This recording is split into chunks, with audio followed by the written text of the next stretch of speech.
I forgot to mention it, but I'm going out with friends for dinner tonight. I'm not sure how late things are going to be for us, but don't expect me to be home before you go to bed. Huh? Really? I was actually making dinner at home. Sorry, all right. Just save it for me and I'll eat it tomorrow morning. Or better yet, you can just have seconds if you'd really like to tonight. Fine, I understand, but don't you think you've been going out at night a bit too often recently? Even on weekends, you're out quite a bit. I was kind of hoping we could relax together and have some time, just the two of us. I feel like we're already spending enough time together, though. If anything, we should have a bit more personal time, if you know what I mean.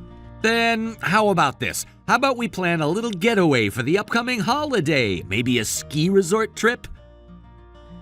Sorry, but I already have plans for the holiday. I appreciate the invite, but it's just not going to work. Plans? What kind of plans? Do you really have to dig that deeply? It's just a casual thing with friends. Now that Hannah's in college and living on her own, I feel like I finally have a break from all the child-rearing responsibilities. I want to go out and enjoy myself. Look, I get it, I really do. It's just, couldn't you make some time for me too? It doesn't have to be a lot. I just thought it might be nice. It would be fun to just sit back and watch a movie or something. Hey, women have their own things to enjoy, right? Lots of my friends are at the same stage now. Our kids are grown up, so we're all finding time to enjoy ourselves. I feel like I've done my part, and I'm ready to enjoy life a bit. Don't you think I've earned that? Now, I'm not saying there's anything wrong with going out, but lately it kind of feels like you've been neglecting things at home. Oh, please, you're perfectly capable of handling house chores yourself, aren't you? Yes, I am. That's why I've been trying to do more around here. I cook, I clean, I've been keeping things in order. Then there's no problem, is there? If you're handling it yourself, why do you have to bring it up with me? I've been the one doing all the housework for years. I think I deserve some time to enjoy myself now.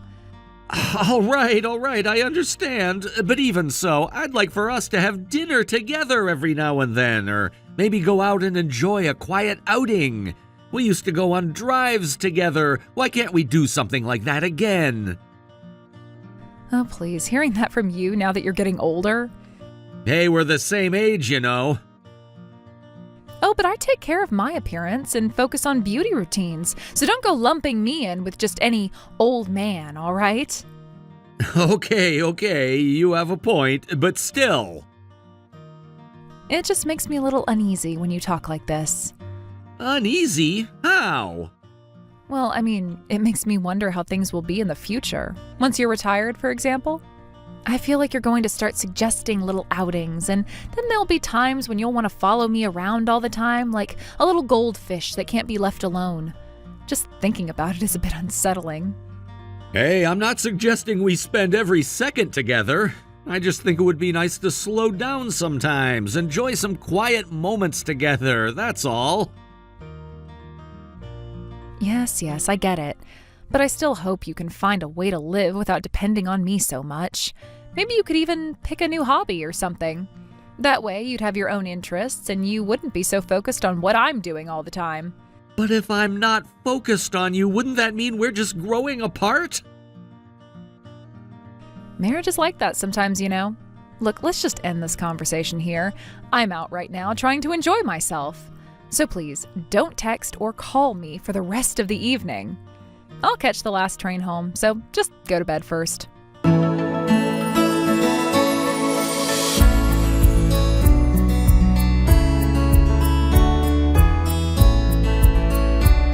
Camden, are you still at home? Yeah, I'm just about to head out to the supermarket to pick up some groceries. Sorry to ask, but could you swing by the dry cleaners and pick up my shirt? I want to wear it for the trip tomorrow. Sure, no problem. Do you have the ticket for it? It should be in the pocket of one of my recent jackets, I think. That's a little vague. It's in one of the jackets at the front of the closet, so you'll find it easily. All right, I'll look for it. So what time will you be back tonight? Probably around 8 p.m. I want to get a good night's sleep since we'll be leaving for the trip tomorrow. Got it. In that case, I'll make dinner for both of us. Oh, actually, don't worry about dinner for me. After my shift, I'm meeting a friend for a meal. I was hoping we could eat together since it's one of your days off. Can't be helped, can it? And don't act so pouty like an old man. It's kind of creepy. It's just that you'll be away on the trip tomorrow, and we haven't had dinner together for a week now. Once I'm back, I'll be home for a while, so we'll have more time then. All right, if that's the case. Oh, speaking of which, Hannah said she won't be coming home during her summer break. I was hoping we could do something as a family, but I guess that's not happening. She's a college student now. Spending time with friends is probably more fun for her than hanging out with family. Maybe so, but I feel like she should at least come home once in a while. She did say she'll be around on the 4th of July, though. Isn't it a good thing that she's becoming independent? She's a responsible kid. You don't have to worry about her getting into trouble. Hannah might be responsible, but who knows about the people around her? When she's home next, I should ask her about how things are going. If you start grilling her with questions, she's just going to think you're annoying, you know. With girls, it's better to maintain a bit of distance. If she ever needs help, she'll come to us on her own. You think so? I know so. I went through the same thing. Kids around her age appreciate being left to their own lives. It's good for them. All right, I'll hold back and won't be too pushy. That's for the best. So anyway, can you handle the dry cleaning for me?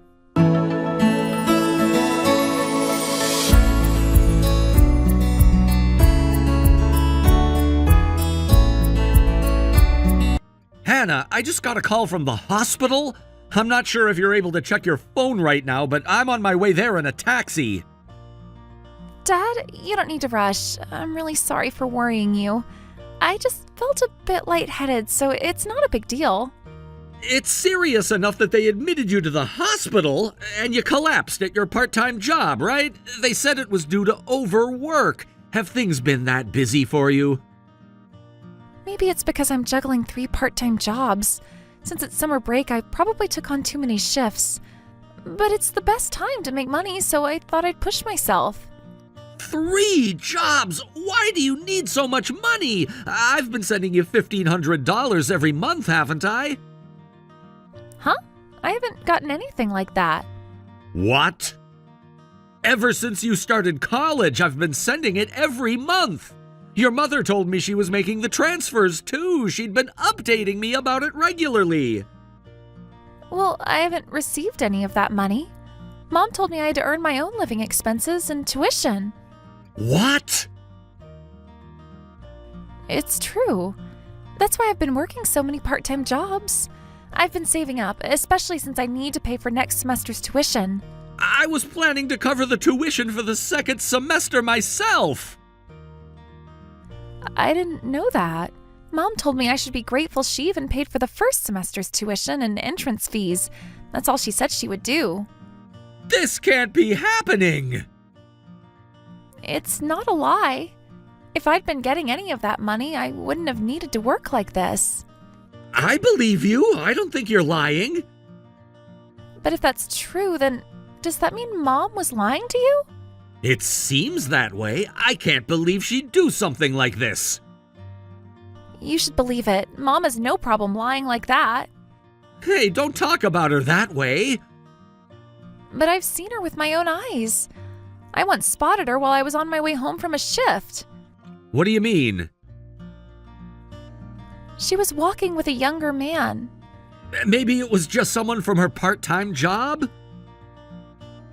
It didn't feel that way, and it was almost the last train of the night. I thought about asking her about it, but I got scared.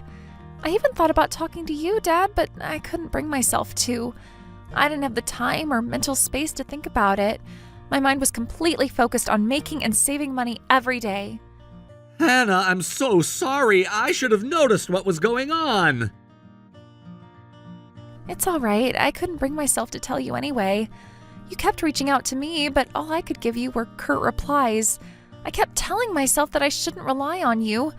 Looking back, it feels foolish now. I could only think about myself back then. Hannah, stop working those jobs. I'll cover your tuition and living expenses from now on. Just focus on resting for now. It's your summer break, and I'm sure you have a lot of things you'd like to do.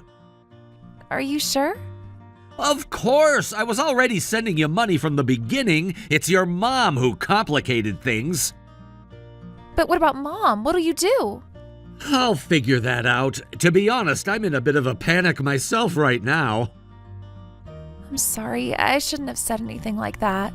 You didn't do anything wrong. Actually, I've felt something was off with your mother's behavior lately, too. Really? Yes, and right now your mother's out of town on a trip. This might be the right time for me to really think things over. Did you tell Mom that I collapsed? I left her a voicemail since the call went to her answering machine. She hasn't read the message yet, though. I see. All right, please be careful on your way here. I'm in room 515 on the 5th floor.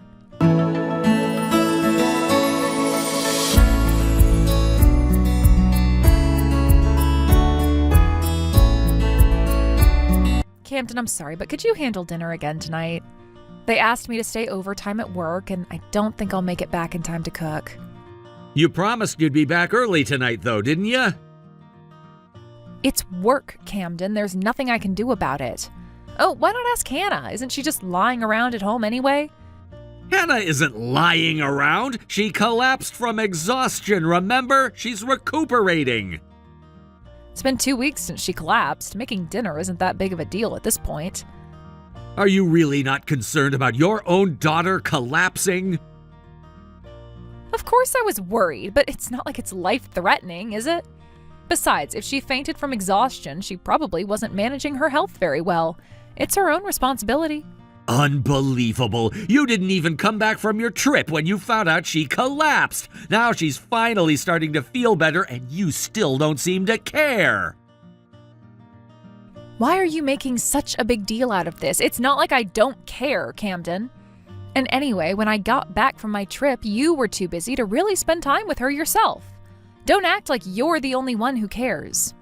Forget it. You know what? Just don't even come home tonight. What? What's with the attitude? You're getting this upset just because I have to work late? Don't pretend it's work. I already know the truth. I know you've been taking the money I've been sending to Hannah and using it to have fun with some other man. What? Camden, that's ridiculous. What are you talking about? You thought you could get away with it forever?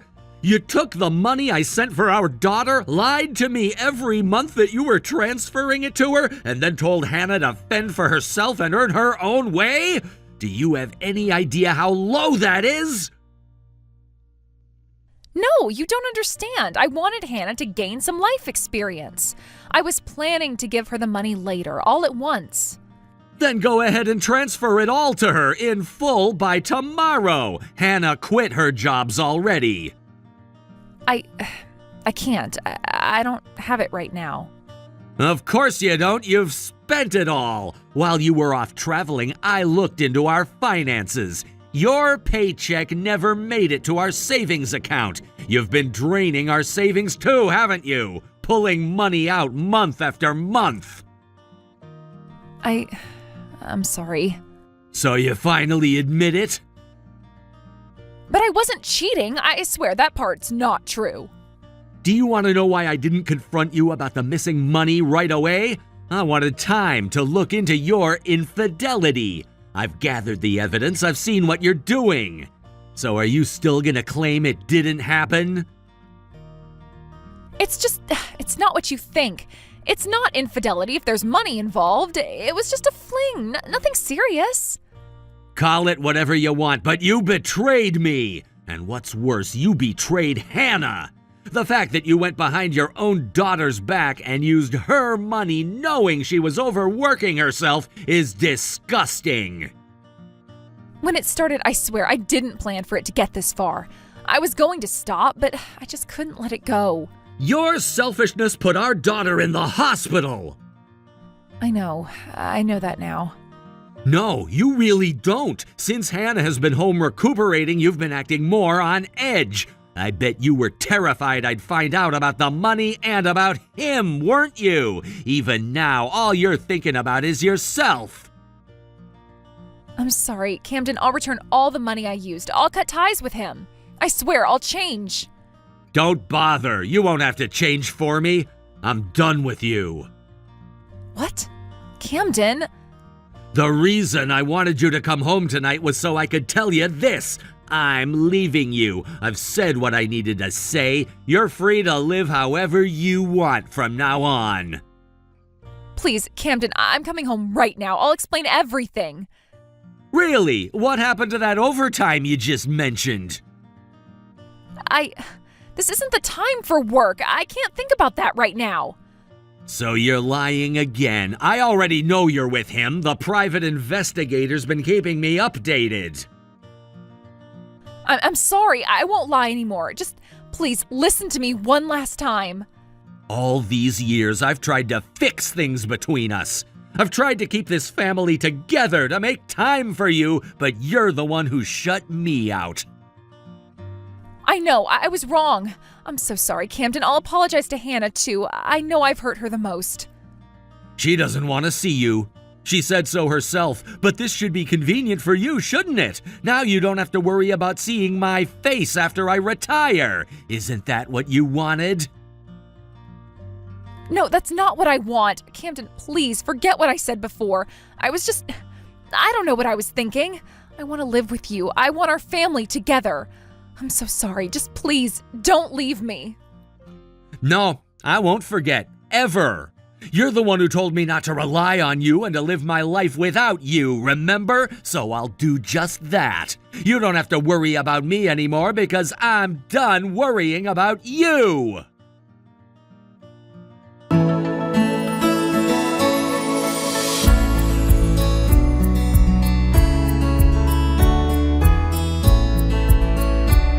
After that, my wife and daughter, who had hurriedly returned home, and I sat down to discuss the divorce together. It was a moment none of us had anticipated, and yet, in some ways, we had all known it was coming. The tension in the room was unbearable, and it felt like the air was thick with the weight of the situation. Sitting there with my daughter and my wife, both of whom were looking at me with a mix of anxiety and anticipation, I didn't know how to begin. It was one of those moments where you could feel your whole life shifting beneath you. My wife, having clearly been crying and emotionally drained, seemed to hold on to some small shred of hope. I could see it in her eyes. She still wanted to fix things, to believe that we could rebuild our relationship and move forward. She kept suggesting that we could try therapy, that we could try to work through it all. But the more she spoke, the heavier the weight on my heart became. I wasn't sure if it was out of anger, disappointment, or just sheer exhaustion, but I couldn't bring myself to entertain the idea of reconciliation. The trust had been shattered in ways that couldn't be fixed with words or promises. She continued to speak, suggesting different ways we could rebuild our marriage, offering ideas for counseling, and even talking about how we could go on a vacation to clear our heads. But each word felt like a dagger. It was like she was trying to force the situation into a mold that no longer fit. I had already come to terms with what had happened. I had spent weeks trying to understand, trying to come to grips with her betrayal. And no matter how many times she suggested we fix things, the damage felt irreversible. My heart was already heavy with the realization that this marriage was over, and no matter how much she wanted to cling to the hope of reconciliation, I couldn't follow her into that denial. She hadn't just made one mistake. It wasn't something that could be blamed on a single error in judgment. It was the culmination of months, maybe even years of lies, deceit, and betrayal. She had destroyed the trust that was at the core of our relationship. There was no going back from that. The conversation went in circles. Every time I tried to explain how deep the hurt ran, my wife would respond with more excuses, more apologies, and more ideas for how we could fix things. But it all sounded hollow to me. Her words were no longer meaningful because they didn't match the actions that had led us to this point. I couldn't hear her promises anymore. They felt like empty words that held no weight. As the minutes stretched into what felt like hours, my daughter, who had been sitting quietly, clearly growing more and more frustrated with each passing moment, finally spoke up. Her voice, though small, rang with the authority of someone who had had enough. "This is pointless," she said, her tone trembling with emotion. "Mom, you need to leave. This is disgusting. Get out!" Her words were sharp and decisive, and as she stood up, her actions followed. She grabbed a few things, throwing them at her mother, and it was clear that she had reached her breaking point.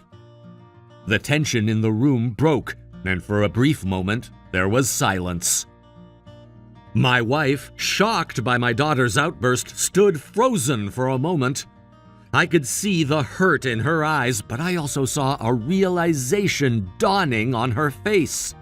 She had never imagined that it would come to this, that her daughter would be the one to call for the end. But the truth was, this wasn't just my fight. This was my daughter's life, too. She had been affected by the choices my wife had made, and it was clear that she was no longer willing to pretend that everything was okay. I couldn't blame her for that. In fact, I was proud of her for standing up for what she knew was right. There was no more pretending, no more trying to salvage something that was already beyond saving. My wife, after a long pause, packed her things and left. She didn't say much, but the quiet resignation in her movements spoke volumes. She walked out the door, and with that, it felt like a chapter of our lives had finally closed. My daughter, standing beside me, looked at me with a mixture of anger and relief. She didn't want to see her mother leave, but at the same time, she knew it was for the best. It was the first step toward healing, even though we both knew the road ahead would be long.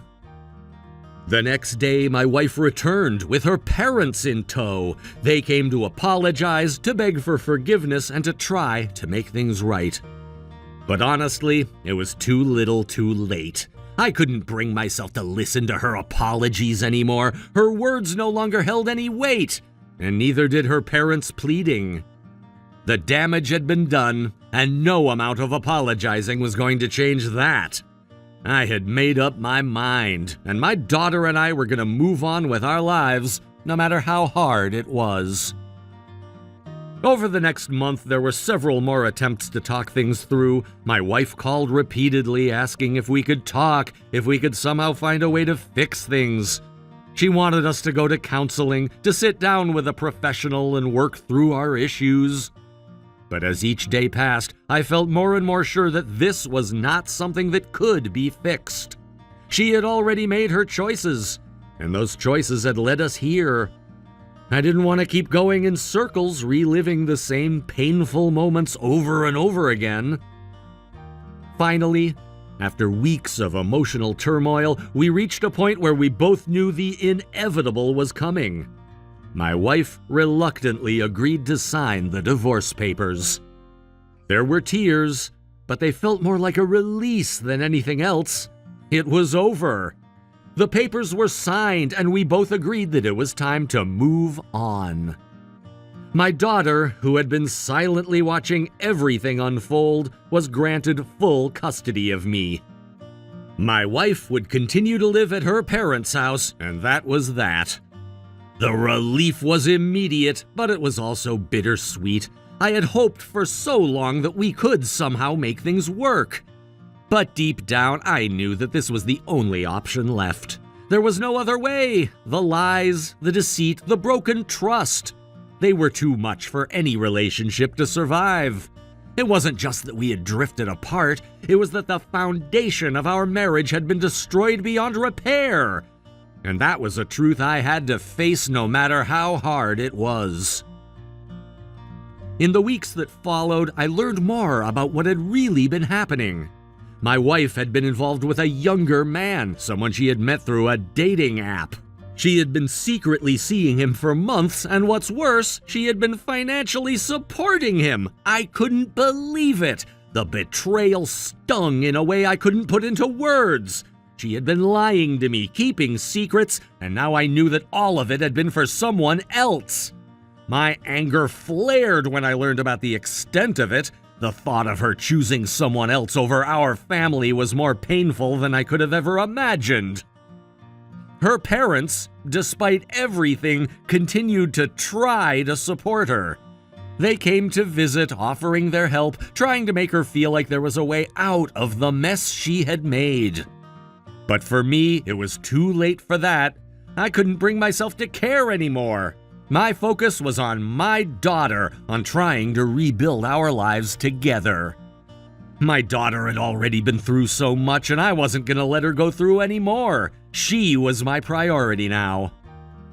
We moved forward, one day at a time, trying to adjust to our new reality. My daughter decided to move back in with me, even though she'd been living on her own for a while. The thought of leaving me alone in the house was something she couldn't bear.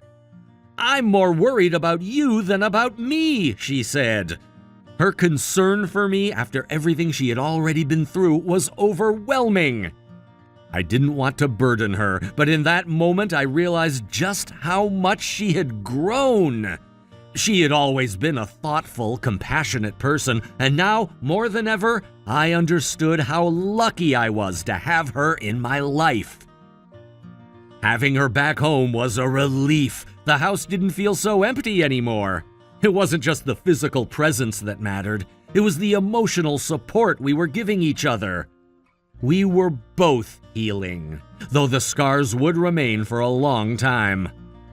But I knew that with my daughter by my side, we would get through this. We would rebuild, and we would find happiness again. I vowed to myself that I would never let my daughter suffer because of my mistakes.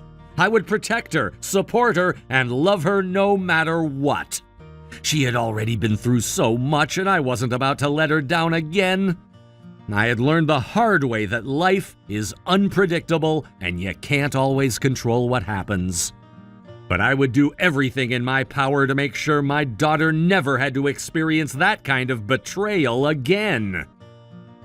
As my daughter and I moved forward, I knew that we had a long road ahead of us. There would be challenges, moments of doubt, and times when the pain of the past would resurface, but we would face it together. I would be there for her, and she'd be there for me. And no matter what, I would never let her forget that she was loved, that she was enough, and that no one could ever take that away from her. As time passed, my wife occasionally reached out. Sometimes it was just a simple message, a brief apology, or a statement about how she regretted everything. Sometimes she would ask if we could meet, if we could try to fix things. But I couldn't entertain those thoughts. I had moved on. The divorce was final, and I had no intention of going back to a life that had brought so much pain and heartache. My focus was on my daughter, and I would continue to support her, no matter what. There were moments when my ex-wife would call, asking if we could meet up or expressing regret over everything that had happened. But each time I would remind myself that it was too late. We couldn't undo the damage. The past was behind us, and it was a time for both of us to move forward. I had to focus on building a better future for myself and my daughter. It was tough, but with each passing day, I became more certain that I had made the right decision. The hardest part was over. We had survived the storm, and though the scars would remain, we were starting to heal. My daughter and I were learning how to live again, how to find happiness in the small moments, how to appreciate what we had left. And that was enough. Thank you for watching and listening. We hope you enjoyed the video. Don't forget to like this video and subscribe. Also, feel free to leave a comment about what you thought of the story. We look forward to seeing you at the next story.